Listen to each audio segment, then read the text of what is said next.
We got together today to do a special white truffle pasta, and I think you're the perfect person to do this with because you spent a lot of time in Italy and you know it well. This is tuber magnatum, and tuber magnatum is the most expensive, the most rare truffle of about 500 different species. A lot of them look the same, so it's really important to know your truffles and to trust the people you buy them from. When we would bring them from Croatia, we would see a lot more nice round ones because the soil there is in general more sandy. And then when we would bring from Italy, they generally are a little bit more gnarly like this shape. I like gnarly.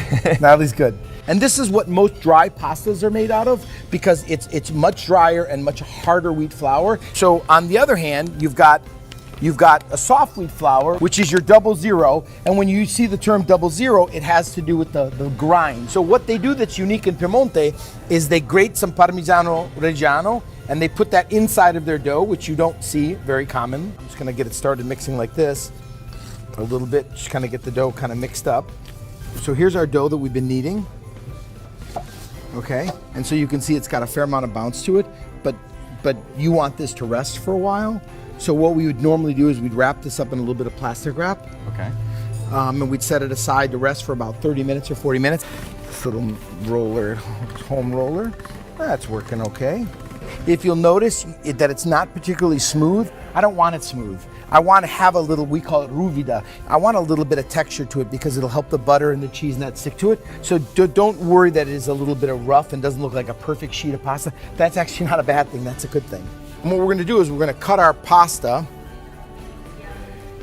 roughly the length that we'd like it to be.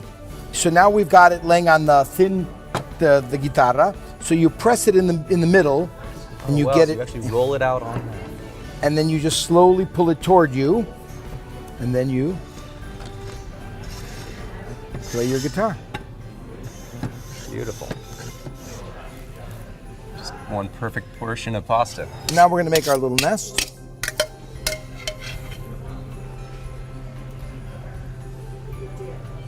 Parmigiano on top. And then we're going to do the best part of the day, which is do the truffle.